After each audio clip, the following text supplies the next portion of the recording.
Ang ganda pa naman yung pelikula nila ni Cathiel. So, nakakalungkot talaga na nalaman na hiwalay na sila ni Catherine at Daniel nitong hapon. Kasi nabasa ko lang sa Instagram napapansin ko lang ng mga celebrities is nagbe-break up. Teka, makatayo. Wala na tayong magagawa kasi yan ang desisyon nila eh. Talagang masakit talaga. So, talagang yung desisyon nila. Baka naman kasi busy sila sa trabaho bilang artista.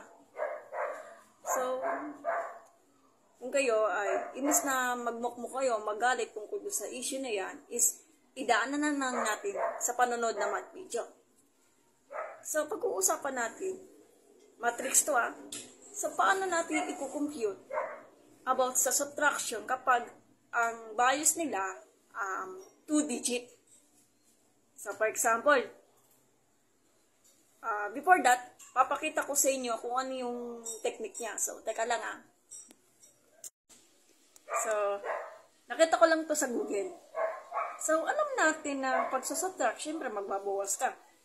What if talaga na kapag ang given nila is may medyo malaking binibigay nila ng mga numbers, mas mahirap po yung i-manual.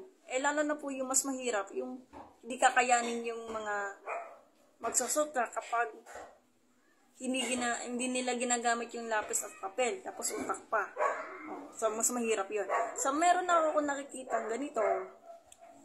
Ano to manibagong technique po yan. So, anyways, ibay na lang natin yung example. Para matignan natin kung tataman pa doon sa original na sagot.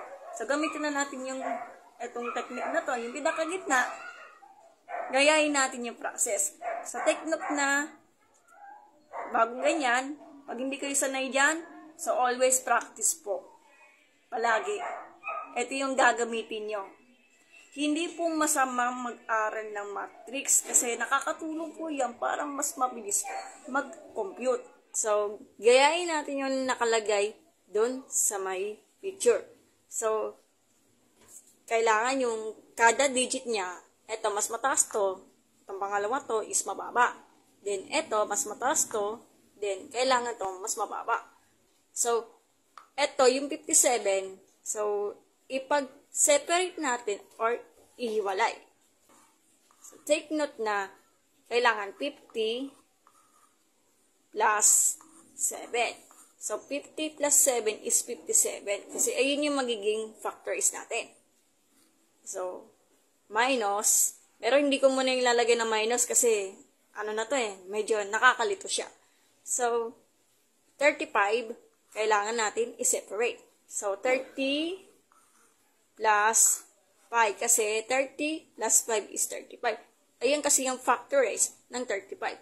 So, ang gagawin, sanay na kayo na hindi na kailangan ng lapis at papel, pwede yung i-mental.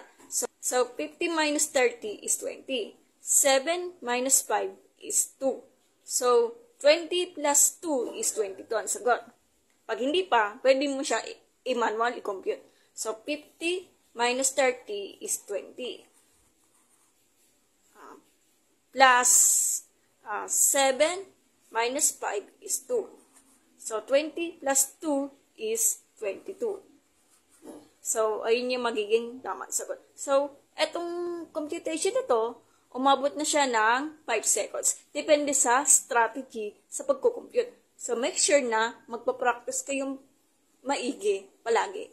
So, gamitin na natin yung utak natin. So, kunwari, 57 minus 35.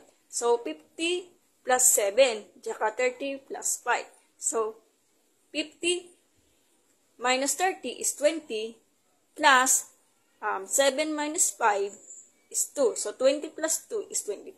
Or kaya, ibayin na lang natin. So, 57 minus 35, 50 minus 30 is 20. Then, 7 minus 5 is 2. 20 plus 2 is 22. So, Yun na yun. Hindi na kailangan ng lapis at papel. So, take note na magpa-practice kayo maigi kaysa magmukmok.